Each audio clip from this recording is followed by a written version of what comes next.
Looking at been going on here in Canberra, our political strategists, Bruce Hawker and Graham Morris. Very good afternoon to both of you. Thanks for joining us. We haven't actually spoken this afternoon, at least, about the news poll out today. We haven't spoken about that much at all. But let's have a reminder of some good news for the coalition here, because they're turning things around, according to today's poll. Instead of a 10-point gap, it's down to a 4-point gap after preferences. 52 to 48 lead for Labor. There you go. Graham, one poll does not a, what's the expression, does not a session of Parliament make. Nonetheless, the government would be happier about that figure, and also what we saw will show it in the preferred PM stakes as well. Yeah, and look, you can feel it in the Parliament today. Politicians say they don't look at polls. Of course they do. And you could sense it, that the coalition troops are a bit more offbeat. It's still not a great poll when you look at 30% primary vote for the coalition. So it's sort of gone from dreadful to just awful. But it is a big improvement on where it was heading. And if the coalition between now and polling day only had to close the gap from 52-48, that is doable. That's doable in the campaign. The other one where it was blowing out was just terrible, and you could sense it in the Parliament. Bruce, does it feel about right to you, these sort of numbers, or I guess we wait and see the trend? Yeah. Look, it sort of does at the moment, and I think it's reflected somewhat in a change in approach by Malcolm Turnbull. I mean, I think he did win some votes from the electorate by changing the position on privatisation of electricity, effectively by coming out and supporting the changes, or initiating changes to the Snowy scheme to improve supply of renewables. And that announcement on the day the news poll went into the field, coincidentally enough. Indeed, politicians are often accused of trying to manipulate poll results by the timely release of information, and maybe they do, and maybe it's just happy coincidence. I don't know, but I do think that he's had a bit of a jump. Having said that, he's it's interesting you point though, Bruce, because to both of you, because if it is because of this Snowy Hydro 2.0, here's a big renewable energy announcement, from the PM, and the poll goes up. What does that tell the coalition? Well, no. But I think to some extent, it is because the government got control of the agenda for a few days. That was a big improvement. But it was also easy. People saw there was a problem, electricity. Big solution is the Snowy.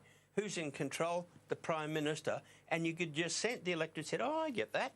Good stuff. Do you reckon if there'd been a big announcement to bankroll, high-tech coal-fired power stations around the country, we would have seen a similar jump? No. No, I don't. No. No, I don't. But that's why this one was good.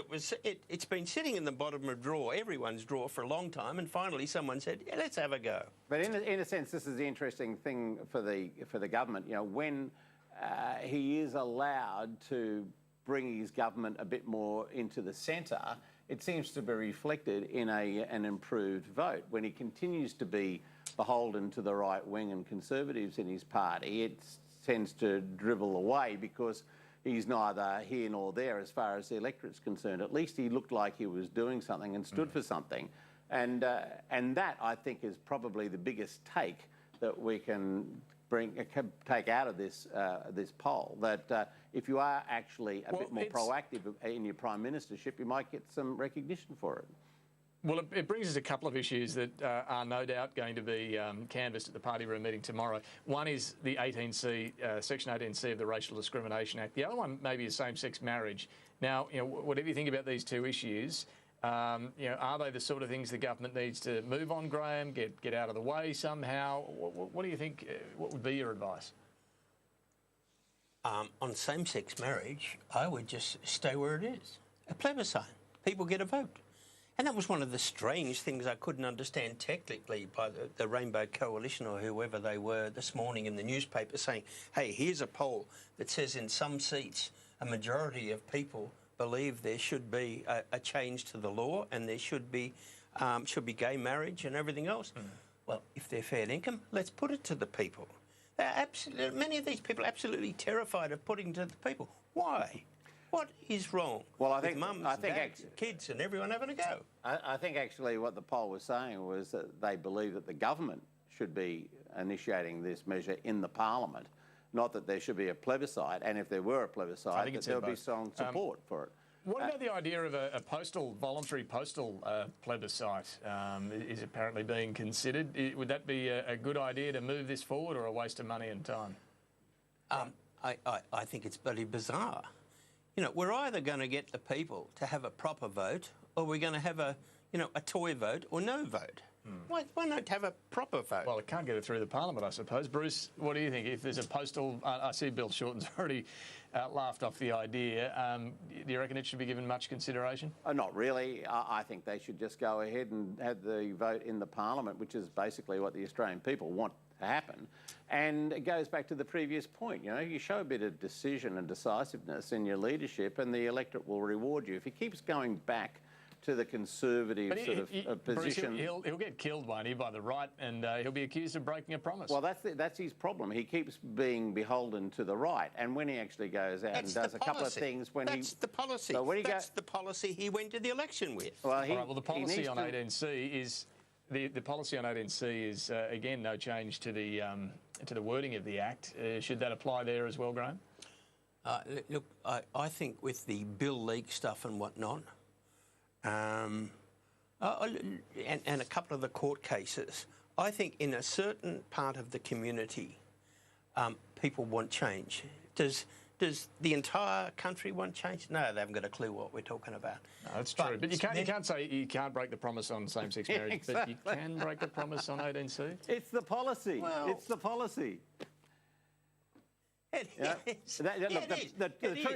truth is they need a bit of flexibility. You know, politicians need some flexibility in the way in which they approach these issues. We've had some ridiculous court cases since the election campaign, and the idea that the courts come and pick on a couple of kids because they said boo to a goose is just ridiculous.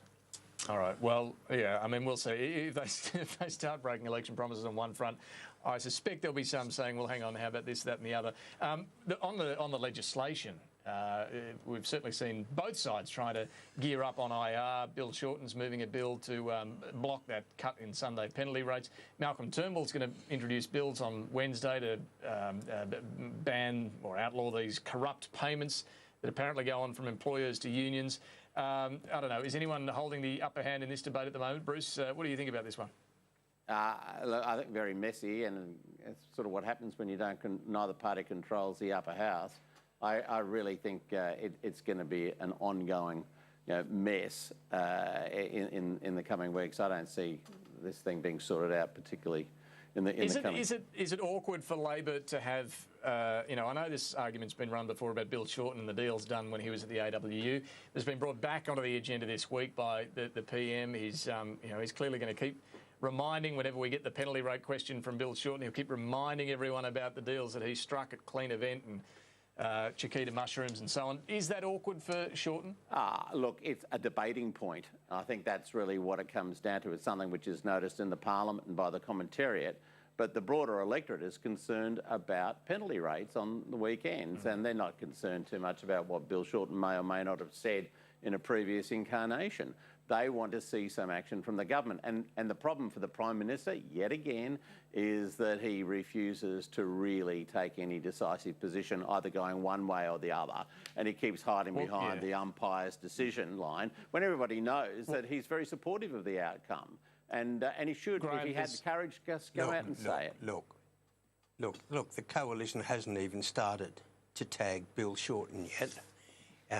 He is the sort of the sham burglar at McDonald's, the prince of kids' cuts at Pizza Hut, the colonel of knocking over kids' wages at KFC.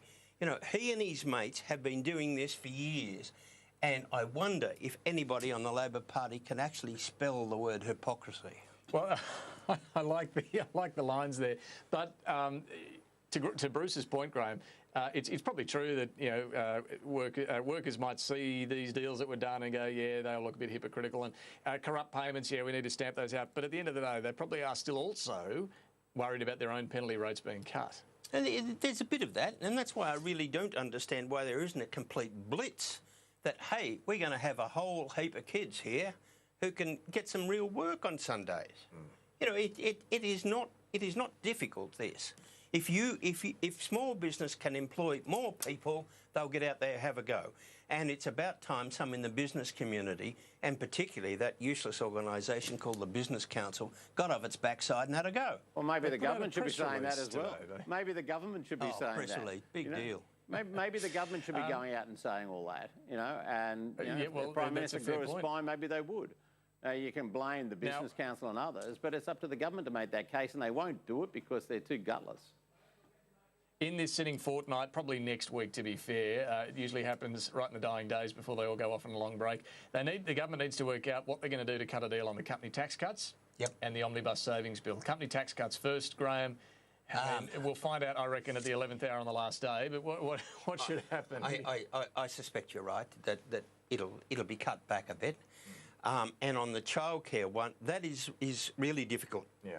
Because some people are saying, some of the senators are saying, look, I want the childcare, but I don't want the cuts. The others say, look, I'll agree to the cuts, but I don't want more money paid to welfare, middle class welfare. You could split it, but there'd be a real matter of trust and timing in the Senate. You could say, OK, let's do the cuts and then straight away do the childcare one, and you hope it hangs together. But it's all up to Senator Xenophon, it's all up to Senator Hanson, and it's very, very tight. And lots of negotiations all through the night and the next few days, really. Yeah, and it's not an easy Senate to negotiate with, Bruce. I should declare an interest in that. I was helping the childcare people. OK, there you go. And look, most do support the childcare package right across the parliament, it's fair to say. It's just how you pay for it, Bruce, that's the tricky part of it, and whether you should be cutting back some of those end-of-year family supplements and make some other changes for young job seekers and so on. I mean, what chance do you give this of getting through? Look, I really struggle to see a very sort of clean result in it. Maybe they can get something if they give, on company tax, as they should, because I don't think the electorate's going to be too impressed with the idea that businesses are getting all these benefits and then they're going to have to pay the price for it. It may happen, but I wouldn't be surprised if no deal is cut at the end of the day at all. That the Senate continues to be obstructive, and you're dealing with difficult and unpredictable characters in the Senate crossbenchers here, and I don't think anyone should be too strong in their predictions about what's going to come out of it. Well, really hard for the Treasurer to frame a budget until these two things are through. Exactly, it's a good point. Really he's got to have those finished before he can put the final numbers into the budget and either take these things in or leave these in or take them out of the budget. I don't think with anything these days we should be predicting too much, but for what it's worth, based on prior form, the government is willing to be pragmatic. We saw it on backpackers tax. We saw it on that omnibus savings bill, the first one. They'll make whatever changes they need to get something through the parliament. So we'll see where that ends up, and we'll talk about that next week. Bruce Hawker, Graham